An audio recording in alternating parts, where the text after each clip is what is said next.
Hi, I'm Keith Whelan from the Grants Guy. I operate a grants consultancy across Australia, and I've been working in the grants arena for the last 12 years.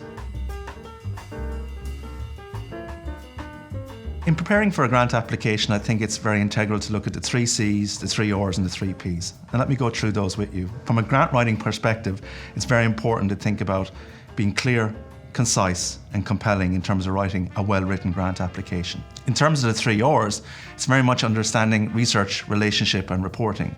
Researching what grants are out there, very much having a grants calendar.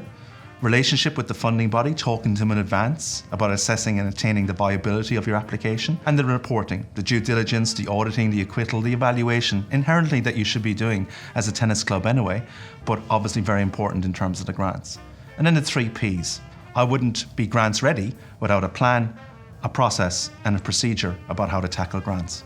John Harvey from North Sunshine Tennis Club.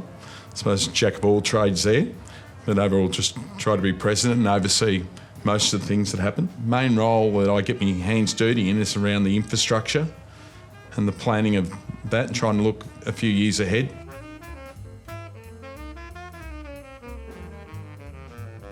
I think it's very important for a club to have a dedicated grants role on their committee. I think someone that they can garner a skill set from sales or marketing, business development, understands how to put together a business pitch, how to sell that, and certainly when they are appointing future committee members looking for those skill sets, has a clear determination not just to look at grants, but a funding opportunity elsewhere as well through fundraising, sponsorship, etc. Someone who understands that, has a knowledge base against that, experience, guile, and really can apply the best possible logic to the club to make sure they can ascertain that funding. The best places for a club to look at when it comes to looking for grants is really looking at government in all its tiers. That's local, state and federal government funding, going to the relevant departments and government agencies and sourcing that information as well. So we had 2 different projects. The first started 2 years ago, and that was our Courts and Lights project. And we'd been planning that for some time.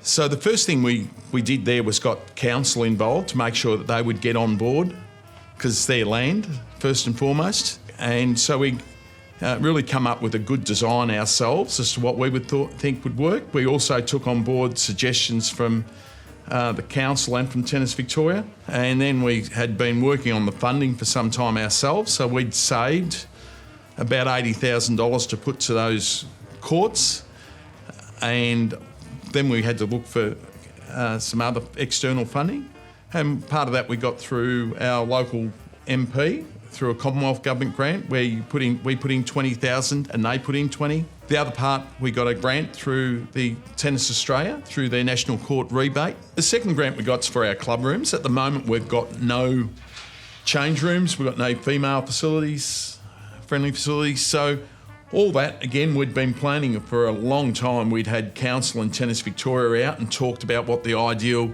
renovation would be. And then with the club room renovation, it's been the state government's jumped on board. So we've got our funding from a diverse range of groups. The key factor there was the planning that went into and the fact that we had some of our own money.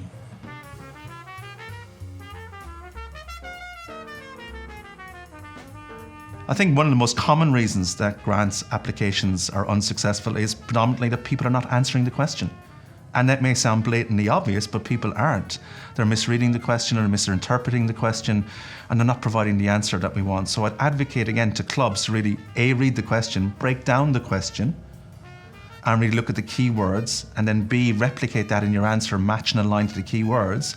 But even before going near the grant application, understand why the grant's been formulated, looking at its policies, its procedures, the guidelines, the eligibility, to make sure they are applying for the right grant at the end of the day. Some of the other features and facets we see in terms of people letting themselves down is really not selling themselves, the virtues and values, and representing the sporting hub of who they are and what they do in their community.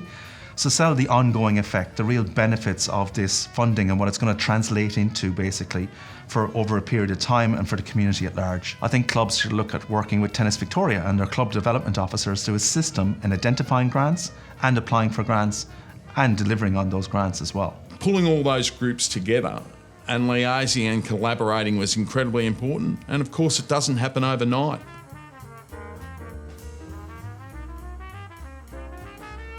I think what sets one club apart from another when applying for a grant is a values match, what the funding body is trying to achieve, meeting the selection criteria, the eligibility, but really setting out to align what the government is trying to achieve is what you're trying to achieve as a tennis club. It's not really what you want to achieve as a tennis club, it's how you align to what government expects you to achieve and want to deliver in terms of sporting values and features for your community. I also think it's important for a club to embed stats and facts, tangible data that can't be argued against in their narrative of their grant application.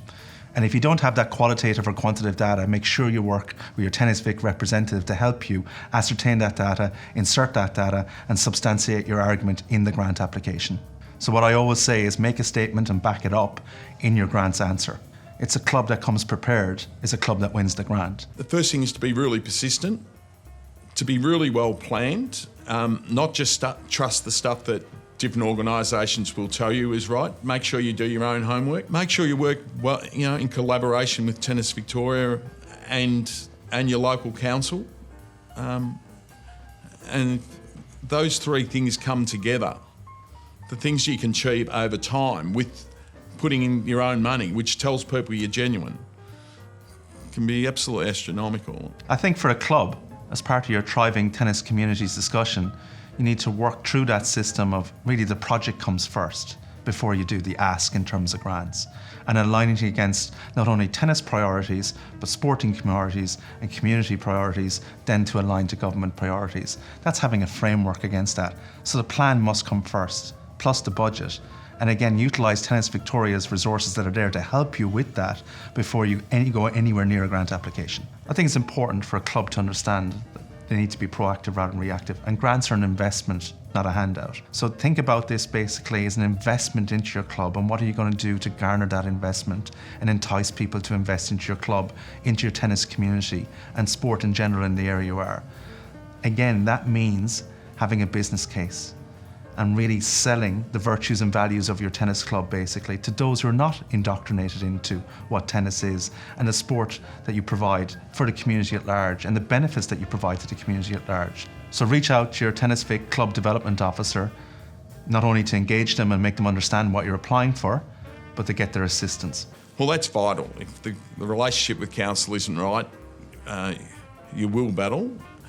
And getting them and talking to them over a period of time, so not rocking up and just saying we want this tomorrow, but giving them some really good advance notice on what your plans are down the track, we found very important. And to keep talking to them, because if you don't go back to them, they've got a million other priorities, a million other clubs knocking on their door. So without being pests, to be able to be just at the appropriate times, just keeping in contact with where you're aiming and that your plans are the same. So once they see that you've got a vision and that vision's consistent and that you've got a plan to work towards it, which includes your own dollars, which includes a consistency of and a stability in your club, most councils will get on board.